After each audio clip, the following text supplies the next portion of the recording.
St. Charles Borromeo lived during the Protestant Reformation, Revolution, and during the 1500s. He was born in 1538. His parents were wealthy. He was a nobleman. The parents were noble. His father was a count, and his mother was from the Medici family, powerful, influential family. One of the Medicis was a pope, actually during the time of Charles Borromeo, his uncle. He grew up in this kind of luxury, but he had a speech impediment, so that people thought he was kind of slow. But he worked hard at his studies. He went to college and got a doctorate in canon law and civil law, and then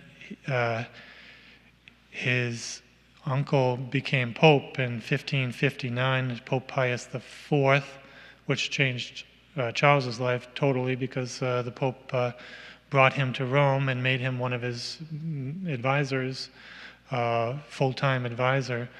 He gave him the title of cardinal deacon, even though he wasn't a cardinal or a deacon. But a month later, he was made a cardinal, even though he wasn't in holy orders. And this was when he was 23 years old. And he made him, at 23 years old, the governor of all the Papal States. He was also a supervisor for the Franciscan order and the Carmelite order, all at 23 years old. He must have been pretty good at what he was doing. As he was in charge of these things, he was always promoting learning, especially with the clergy, because that was one of the problems with the corruption in the church at that time, leading to the Protestant Revolution. He was then appointed in 1560 to be the administrator of the Archdiocese of Milan. Again, he still wasn't a priest or in holy orders. He founded a college at Pavia in that diocese. In 1562, a year later, his brother died, and he was asked by his family to come back to the family to preserve the family name, and he refused to do that because he wanted to be a good bishop. He wanted to promote the clergy living exemplary lives in the church. But at this point, he realized that he should become a priest, and he was made a priest, a bishop, and then an archbishop in 2 years, 1563 through 1566. And he was given the diocese of Milan, which was the largest diocese in the church at that time. He was known as a reformer, very strict. He was very strict. I remember reading the biography of St. Peter Canisius, who was provincial of the Jesuit order in Germany.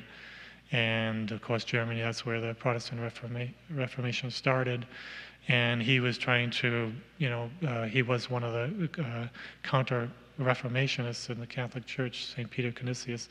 And he did not want Charles Borromeo coming to his country because he was so strict, and he didn't think that he would be a good influence on the Germans who needed help to come back to the Catholic faith. But he was reforming the Diocese of Milan, and he reformed by educating the clergy. He built schools and seminaries and colleges to educate the clergy, which was part of their problem. He also stopped the selling of indulgences, which was a kind of simony.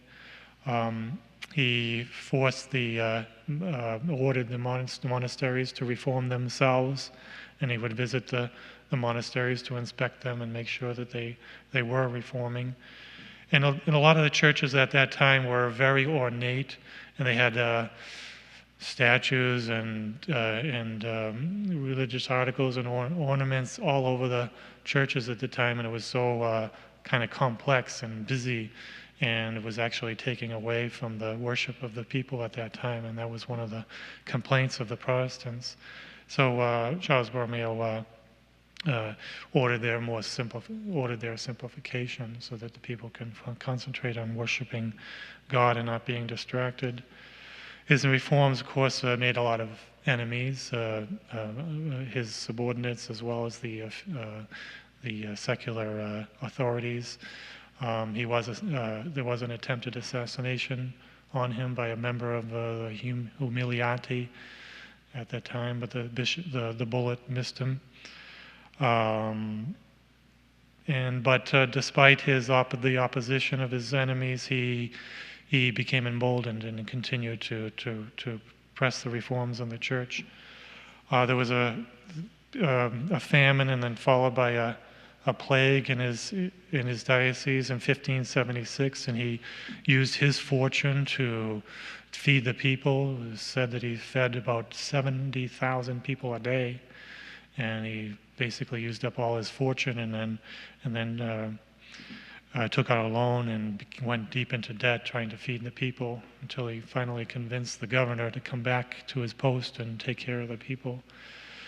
A year before his death, he went to Switzerland to try to counteract the Protestant heresy, built a college there to educate the Catholics there, and died in 1584, a year later.